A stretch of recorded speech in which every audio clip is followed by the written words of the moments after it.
Mid day মিল এবং সেই related বেশ কিছু বিষয় যেগুলো থেকে এসএসসি সেকেন্ড এসএলএসটি এক্সামের যে ইন্টারভিউ প্রসেস সেখান থেকে পূর্বের যে প্রক্রিয়া সেখান থেকে প্রশ্ন আসতে দেখা গেছে এবং বর্তমান সময়েও কিন্তু এই জায়গা থেকে প্রশ্ন আসবে। আমি পূর্বেই বলেছিলাম কন্যাশ্রী প্রকল্প এবং মিড ডে মিল প্রকল্প এই দুটো ডিটেলসে পড়ে রাখতে হবে। আজকের আলোচনার বিষয় হবে মিড ডে মিল এবং এর উদ্দেশ্য এবং ইম্পর্টেন্টভাবে মিড ডে মিলের লোগোটা যেভাবে ডিজাইন করা হয়েছে এর একটা ইন্টারন্যাশনাল এবং সায়েন্টিফিক ইম্পর্টেন্স রয়েছে। সেটা কেন, কারা ডিজাইন করেছে এবং এর বৈশিষ্ট্যটা কী। ইম্পর্টেন্ট বিষয় টার্ম হিসাবে আমরা পড়ব তিথি ভোজন, কিচেন গার্ডেন, কমিউনিটি কিচেন, বাল ভাটিকা, পিএম পোষণ, cooked mid day meal scheme, additional nutritional support scheme এবং অবশ্যই হিস্ট্রি, অর্থাৎ মিড ডে মিলের হিস্ট্রিটা। অর্থাৎ মিড ডে মিল নিয়ে যা তথ্য জিজ্ঞাসা করা হয় বা মিড ডে মিলে যে যা জানা দরকার একজন স্টুডেন্টের জন্য সমস্ত বিষয়টা ধীরে ধীরে আমরা আলোচনা করব। এই বিষয়টা তোমরা যারা জানতে আগ্রহী অবশ্যই স্কিপ না করে পুরোটি দেখো। আর এই ভিডিও যদি ভালো লাগে তাহলে অবশ্যই ভিডিওটিকে লাইক এবং পরবর্তী ক্ষেত্রে যদি মনে হয় এই চ্যানেলের ভিডিওগুলো তোমাদের কাজে লাগছে তাহলে অবশ্যই চ্যানেলটিকে সাবস্ক্রাইব করে রেখো। এরপরে আমরা ডিটেলস ভিডিওটা দেখব। আমি পূর্বেই বলছিলাম যে মিড ডে মিলের যে লোগোটা আছে সেটা কিন্তু একটা সায়েন্টিফিক এবং এর একটা ন্যাশনাল ইম্পর্টেন্স রয়েছে। আমরা মিড ডে মিল লোগোটা প্রথমে ভালো করে লক্ষ্য করি। এই লোগোটা কিন্তু আমরা প্রত্যেকেই দেখেছি, প্রতিটি সরকারি প্রাথমিক বিদ্যালয় এবং উচ্চ বিদ্যালয় যেগুলো রয়েছে বা জুনিয়র বেসিক স্কুল রয়েছে বা এসএসকে এমএসকে রয়েছে সেখানেও কিন্তু এই ধরনের লোগো কিন্তু টাঙিয়ে থাকে এবং এটা রাখা আর কি বিদ্যালয়ে বাধ্যতামূলক। আমরা এখানে তিনটে জিনিস লক্ষ্য করব। একটা হচ্ছে ছবিটার মধ্যে আমরা দেখতে পাচ্ছি মোট 8 জন আছে, তারা গোলাকারভাবে বসে ভাত খাচ্ছে অর্থাৎ খাবার খাচ্ছে। অর্থাৎ 8 জনের মধ্যে 4 জন মেয়ে, 1 2 3 4, একই রকমভাবে 4 জন ছেলে 1 2 3 4, অর্থাৎ মোট 4 জন ছেলে 4 জন মেয়ে গোলাকারভাবে বসে ভাত খাচ্ছে বা খাবার খাচ্ছে, দুপুরের খাবার যেটা রান্না করা খাবার আর কি। এবং ইম্পর্টেন্ট বিষয় প্রত্যেকের যে সামনে থালাগুলো রয়েছে যেটা অরেঞ্জ কালারে চিহ্নিত করা আছে, অরেঞ্জ থালার কালারগুলো অরেঞ্জ কালার, এর একটা গুরুত্ব আছে। এবং ইম্পর্টেন্ট বিষয় শেষে হচ্ছে একদম শেষে একটা রয়েছে বই, এটা হচ্ছে বই, তোমরা দেখতেই পাচ্ছ এটা হচ্ছে বই। এবার এই যে তিনটে বিষয় আমরা কেন নিয়ে আসা হলো, কে এটা ইন্ট্রোডিউস করলো, কবে থেকে ইন্ট্রোডিউস করলো আমরা দেখব। 1 নম্বর বিষয় হচ্ছে এই যে মিড ডে মিলের লোগোটা এটা ডিজাইন করা হয়েছিল প্রথমবারের জন্য 2011 সালে। যদিও মিড ডে মিল বিষয়টা তার আগে আসে, সেটা আমরা হিস্ট্রিতে দেখব। ন্যাশনাল ইনস্টিটিউট অফ ডিজাইন এনআইডির একটা কমিটি তৈরি করা হয়েছিল এবং তারা 2011 সালে এই ডিজাইনটা করেছিল, এই যে লোগোটা। পরবর্তী ক্ষেত্রে আমরা আলোচনা করব পরেই যে পিএম পোষণ বলে একটা স্কিম আছে, সেই পিএম পোষণ স্কিমে 2021 সালে এই বিষয়টা অন্তর্ভুক্ত হয় এই লোগোটা। এরপর আমরা দেখব গুরুত্ব, 3 নম্বর বিষয়। প্রথমেই যেটা যে সমতা, আমরা দেখেছি প্রত্যেককে যেখানে বসে আছে মোট 8 জন, তাদের মধ্যে 4টে বয় 4টে গার্ল। অর্থাৎ এখানে প্রথমেই যেটা আমরা বুঝতে পারছি জেন্ডার ইকুয়ালিটি, অর্থাৎ লিঙ্গ সমতা, ছেলে মেয়ে প্রত্যেককেই সমান। আর একটা বিষয় আমরা দেখতে পাচ্ছি এটা কিন্তু গোল টেবিল বৈঠক হচ্ছে, মানে গোল টেবিলের মধ্যে খাওয়া হচ্ছে, রাউন্ড টেবিল। অর্থাৎ রাউন্ড টেবিল মানে হচ্ছে কোনো কেউ পজিশন যার রয়েছে যে হয়তো সমাজের আর্থিকভাবে এগিয়ে, তার পজিশনটা যে আগে তা নয়, প্রত্যেকেই সমান। সমাজে আমরা যদি কাস্ট হিসেবে ভাবি সেক্ষেত্রে প্রত্যেকের সমান অবস্থান, আমি রিলিজিয়াস হিসেবে ভাবি প্রত্যেককে সমান অবস্থান। অর্থাৎ এই গোল টেবিলের মাধ্যমে বোঝানো হচ্ছে এবং 4টে ছেলে 4টে মেয়ের মাধ্যমে যে এটার মাধ্যমে অর্থাৎ প্রত্যেকেই সমানভাবে একই সঙ্গে বসে খাবার খাচ্ছে। অর্থাৎ এখানে জাতি, ধর্ম, বর্ণ, অর্থ এই সমস্ত নির্বিশেষে প্রত্যেককেই সমান, প্রত্যেককেই একই সাথে বসে তারা খাবার খাচ্ছে, সমতা, সমাজের সমতা বোঝানো হচ্ছে। নেক্সট বি হচ্ছে এই যে ডিশগুলো রয়েছে এখানে থালাগুলো, সেগুলো অরেঞ্জ কালারে চিহ্নিত করা আছে। অরেঞ্জ কালারের গুরুত্ব হচ্ছে, অরেঞ্জ কালার মানে হচ্ছে হট অ্যান্ড ফ্রেশ খাবার, অর্থাৎ গরম খাবার। আমরা জানি যে মিড ডে মিলের স্কিমের যে প্রিভিয়াস নাম ছিল বা বর্তমানে যে প্রসেসটাতে নিয়ে এসেছে যে কুকড মিড ডে মিল, অর্থাৎ রান্না করা খাবার দিতে হবে, কোনোভাবেই ড্রাই ফুড, র মেটেরিয়াল যেটা দিয়ে তারা বাড়ি থেকে রান্না করতে পারবে এরকম কিছু নয়, গরম খাবারই দিতে হবে, রান্না করে দিতে হবে। এবং সেখানে থেকেই কমিউনিটি কিচেনের কথাও এসছে, সেটা আমি আলোচনা করব পরে। তাহলে গরম খাবার, এটা মানে হচ্ছে গরম খাবার, এনার্জি, অরেঞ্জ মানে হচ্ছে এনার্জির একটা সোর্স। 3 নম্বর যে বিষয়টা আমি দেখালাম এখানে শেষে একটা বইয়ের ছবি দেয়, যাতে এডুকেশন, অর্থাৎ যদি কোনো একটি ছেলে যাদের আর্থিকভাবে পিছিয়ে, যারা ঠিকঠাক পুষ্টি পাচ্ছেন, তাদের যদি দুপুরে পুষ্টি দেওয়া হয়, তাদের এইভাবে সহায়তা করা হয়, তারা কিন্তু শিক্ষা নিতে আগ্রহী হবে এবং তারা শিক্ষা নেবে। এই যে তিনটে গুরুত্ব দেখালাম লোগোটার, এই লোগোটার গুরুত্বটাই মিড ডে মিলের বৈশিষ্ট্য, সেটা আমি পরে আবার আলোচনা করব। নেক্সট যেটা দেখবো ইতিহাস, এটা জানা দরকার, কারণ যে কোনো বিষয় জানতে গেলে তার হিস্ট্রিটা একবার জানতে হবে। প্রথমে যেটা দেখবো 1 নম্বর, মিড ডে মিল চালু হয় 1995 সালে প্রাথমিক বিদ্যালয়ে। খুব ইম্পর্টেন্ট, কারণ বর্তমান সময়ে আমরা জানি যে আপার প্রাইমারি স্কুল অর্থাৎ হাই স্কুল যেহেতু আপার প্রাইমারির সঙ্গে যুক্ত আর কি, সেখানে মিড ডে মিল প্রোভাইড করা হয়। কিন্তু প্রথমবারের জন্য যখন সরকারিভাবে মানে কেন্দ্রীয়ভাবে প্রত্যেকটি রাজ্যের জন্য এই মিড ডে মিল প্রকল্প চালু হয়, সেটা হচ্ছে 1995 সালে, শুধুমাত্র প্রাথমিক বিদ্যালয়ের জন্য। যদিও সেই সময়ে কিন্তু এই প্রকল্পটার নাম মিড ডে মিল বলে ছিল না, সেটা কী ছিল আমরা দেখে নেব। এবং এই যে প্ল্যানটা মানে নিয়ে আসা হলো মিড ডে মিল, সেটা চালু হলো 8th 5 ইয়ার প্ল্যানে। এটা যদি বলার দরকার নেই, জাস্ট তথ্য দিয়ে রাখলাম, কারণ আমরা জানি যে 90 এবং 92 এই 2 বছর মানে 90 থেকে 92, 90 91, 91 92 এই সময় কিন্তু ভারতের অর্থনীতিতে একটা নতুন পদ্ধতি এসেছিল এলপিজি, অর্থাৎ উদারীকরণ ব্যাপার। সেখানে লাইসেন্সিং প্রথা উঠে গিয়েছিল, প্রাইভেটাইজেশনের দিকে যোগ দেওয়া হয়েছিল, গ্লোবালাইজেশন হয়েছিল, এলপিজি বলা হয়। সেই তারপরেই যে প্ল্যানটা এলো সেই সময় কিন্তু স্কুল এডুকেশন সাস্টেনেবল ডেভেলপমেন্ট, এই যে প্রোগ্রামটা, এই প্রোগ্রামের একটা অংশ হিসাবে মিড ডে মিল প্রকল্প চালু করা হলো। এই যে মিড ডে মিলের প্রকল্পের ধারণাটা কিন্তু যে 1995 সালে চালু হলো, মানে একদম কেন্দ্রীয়ভাবে প্রতিটি প্রাথমিক বিদ্যালয়ের জন্য, এই ধারণাটা নিয়ে প্রথম কাজ করেছিল তামিলনাড়ু সরকার 1956। স্বাধীনতার পরবর্তী সময়ে সেই সময় তামিলনাড়ুর মুখ্যমন্ত্রী কে কামরাজ বাচ্চাদের খাবার দেওয়ার ধারণাটা প্রথমে নিয়ে আসে স্কুলে, যাতে তাদের শিক্ষার উন্নতি হয়। পরবর্তী ক্ষেত্রে এইটা নিয়ে কাজ করেছিল মহারাষ্ট্র সরকার। যদিও সেক্ষেত্রে হয়তো দেখা গেল কোনো নির্দিষ্ট কিছু মানুষকে খাবার দেওয়া হয়েছিল, মানে কোনো ক্যাটাগরি ওয়াইজ গরিব মানুষ যারা বা যারা সেই সময়ে যারা এসসি এসটি স্টুডেন্ট মানে ছিলেন তাদেরকে, এইভাবে কিন্তু শুরু হয়। ফলে ব্যাপকতা লাভ করেনি।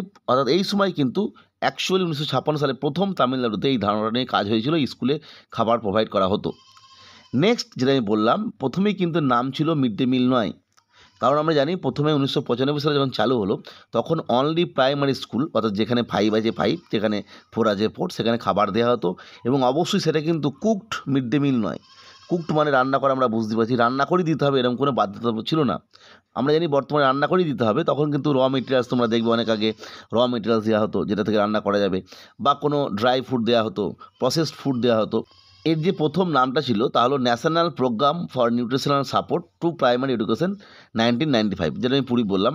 অবশ্যই প্রাইমারি স্কুল, তাই প্রাইমারি স্কুল এবং নিউট্রিশনাল সাপোর্ট দেওয়া হলো। এখানে কোথাও কিন্তু রান্না করে খাবার দিতে হবে এরকম কোনো উল্লেখ নেই। অর্থাৎ সেক্ষেত্রে বিভিন্ন ধরনের ফুড, যেটা একটু র মেটেরিয়াল হতে পারে, প্রসেসড ফুড হতে পারে, ড্রাই ফুড হতে পারে, সেগুলো দেওয়া হতো। পরবর্তী ক্ষেত্রে এর বিভিন্ন পরিবর্তন আসে এবং 2007 সালে এর ব্যাপক পরিবর্তন ঘটে এবং এর নাম দেওয়া হয় national programme of mid day meal scheme in West Bengal. এই সময় থেকে কিন্তু রান্না করা খাবারের প্রসঙ্গটা আসে। যদিও প্রথম দিকে সব স্কুলে রান্না করা খাবার দেওয়া যায়নি, পরবর্তী ক্ষেত্রে কিন্তু খুব 2-1 বছরের মধ্যে বা 1 বছরের মধ্যে শুরু হয়ে যায়। অর্থাৎ প্রোগ্রাম যেটা চালু হলো মিড ডে মিল, সেটা 2007 সালে। এবং এই 2007 সালেই কিন্তু এই প্রোগ্রামটার যে বেনিফিশিয়ারি কারা পাবে সেটা বাড়িয়ে দেওয়া হলো এবং এটা বলে দেওয়া হলো আপ টু 8, অর্থাৎ আপার প্রাইমারি সেকশন পর্যন্ত 2007 সাল থেকে। যদিও এর এগেনস্টে একটা সুপ্রিম কোর্টে কেস হয়েছিল সেই সময়, কারণ স্কুলে খাবার দিলে বাচ্চাদের পড়াশোনার অসুবিধা হবে এই সমস্ত বিষয় নিয়ে বা অন্যান্য বিষয় নিয়ে। তারপর থেকে অনেকে চালু করতে চাইছিল না। পরে 2010 সালে একটা সুপ্রিম কোর্টের রায় হয় যে না, এটা বাধ্যতামূলক, বাচ্চাদের পুষ্টির জন্য দরকার। তখন কিন্তু 2010 সাল বা তার পরবর্তী সময়ের মধ্যে 2-5 মাসের মধ্যে সমস্ত স্কুলে 100% ভাবে চালু হয়ে যায়। পশ্চিমবঙ্গে তো 100% চালু হয়, অন্যান্য স্টেটেও চালু হয়েছিল। এরপরে যেটা পিএম পোষণের কথা বলা হয়, বর্তমানে দেখবে লোগোর নিচে লেখা ছিল পিএম পোষণ। এই পিএম পোষণ যেটা প্রধানমন্ত্রী পোষণ শক্তি নির্মাণ, আমি পরে আলোচনা করছি, এইটা অ্যাড হয় বা এর অন্তর্ভুক্ত হয় 2021 সালে। যে পিএম পোষণ যে নিয়ে কথা বলছি, পিএম পোষণ আর কিছু না, এটা একটা স্কিম যার ফুল নাম হচ্ছে প্রধানমন্ত্রী পোষণ শক্তি নির্মাণ। এটি একটি স্কিম। এই স্কিমের মাধ্যমে কেন্দ্রীয় সাহায্য দেওয়া, অর্থাৎ কেন্দ্রীয় যে সাহায্য করবে এবং কনসার্ন স্টেট কিছু দিয়ে তৈরি করবে একটা প্রকল্প, অর্থাৎ মিড ডে মিল প্রকল্প, যা সরকারি এবং সাহায্যপ্রাপ্ত স্কুল বা এনসিএলপি স্কুল যেগুলো রয়েছে, এনসিএলপি মানে হচ্ছে ন্যাশনাল চাইল্ড লেবার প্রজেক্ট আন্ডারে যে সমস্ত স্কুল, সেই সমস্ত স্কুলে, অর্থাৎ সরকারি সাহায্যপ্রাপ্ত স্কুলে দুপুরে খাবার দেওয়া হবে কাদের, প্রাক প্রাথমিক থেকে অষ্টম শ্রেণী পর্যন্ত ছাত্রছাত্রীদের গরম পুষ্টিযুক্ত খাবার। গরম মানে আমরা বুঝতে পারছি অবশ্যই তার মানে এটাকে রান্না করা খাবার হতে হবে।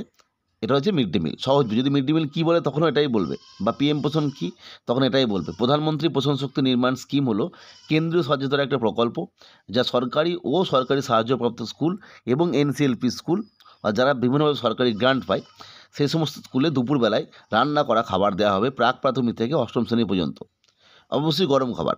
এটা হচ্ছে মিড ডে মিল। উদ্দেশ্য কী? উদ্দেশ্য আমি একটু আগে আলোচনা করলাম, ওই লোগোটাতে বলেছিলাম প্রত্যেকের সমান অধিকার থাকছে, গরম খাবার দেওয়া হচ্ছে, শিক্ষা পাচ্ছে। তাহলে প্রথমে যেটা হবে শিক্ষার উন্নয়ন অবশ্যই, কারণ পুষ্টি বা খাবার যদি ঠিকঠাক থাকে তাহলে শিক্ষার উন্নয়ন ঘটবে, তারা বিদ্যালয়ে আসবে। কারণ অনেক পূর্বেই দেখা যেত কিন্তু অনেক স্টুডেন্ট দুপুরবেলায় এই খাবার যখন থাকতো না তখন কিন্তু বিদ্যালয়ে আসতো না। অনেক অনুন্নত এলাকা রয়েছে, মানুষজনের আর্থিকভাবে পিছিয়ে রয়েছে, তাদের বাবা মারা কাজে যায়, তারা বাবা মায়ের সাথে কাজে চলে যায়, ফলে এই বিষয়টা অনেকটা উন্নতি হয়েছে। 2 নম্বর বিষয় যেটা অপুষ্টি দূরীকরণ, মেন লক্ষ্য অবশ্যই। কারণ বিদ্যালয়ে যে মিড ডে মিলটা দেওয়া হয় তার কিন্তু একটা নিয়ম আছে, কোন দিন কী খাবার দিতে হবে, কত পরিমাণ খাবার দিতে হবে, প্রোটিন পরিমাণ কত দিতে হবে, এই সমস্ত বিষয়। ফলে অবশ্যই একটা ম্যালনিউট্রিশন যে ব্যাপারটা ছিল সেটা দূরীকরণ হচ্ছে। নেক্সট যেটা ইম্পর্টেন্ট, স্কুল ছুট কমানো, অবশ্যই যেটা আমি আলোচনা করলাম শিক্ষার সঙ্গে এটা একটা জড়িত, এটা একটা অবশ্যই পরোক্ষ উপকার। শিক্ষার উন্নয়ন ঘটলে অবশ্যই স্কুল ছুটও কমবে। স্কুল ছুট কমবে আমরা বুঝতেই পারছি, কারণ সেক্ষেত্রে ড্রপ আউটের সংখ্যা কমে যাবে, অবশ্যই বেশিরভাগ স্টুডেন্ট বিদ্যালয়ে আসবে এবং বিদ্যালয়ে এলে অবশ্যই উপস্থিতির সংখ্যা বাড়বে এবং শিক্ষার উন্নয়ন ঘটবে, অর্থাৎ সামাজিক যে উন্নয়ন সেটাও কিন্তু ঘটবে। নেক্সট 4 নম্বর, শিশু শ্রমিক এবং বাল্যবিবাহ প্রতিরোধ, এটাও খুব ইম্পর্ট্যান্ট জায়গা। আমি পূর্বে আলোচনা করলাম অনেক আগে বাচ্চারা কী করতো, বাবা মায়ের সাথে কাজে চলে যেত। সেই জন্য দেখবে যে সমস্ত এনসিএলপি স্কুল রয়েছে, চাইল্ড লেবার প্রোটেক্ট আন্ডারে, বিভিন্ন খনি এলাকায় বা ইটভাটা এলাকায়, সেখান থেকে এই প্রোগ্রামটা নিয়ে আসা হয়েছে।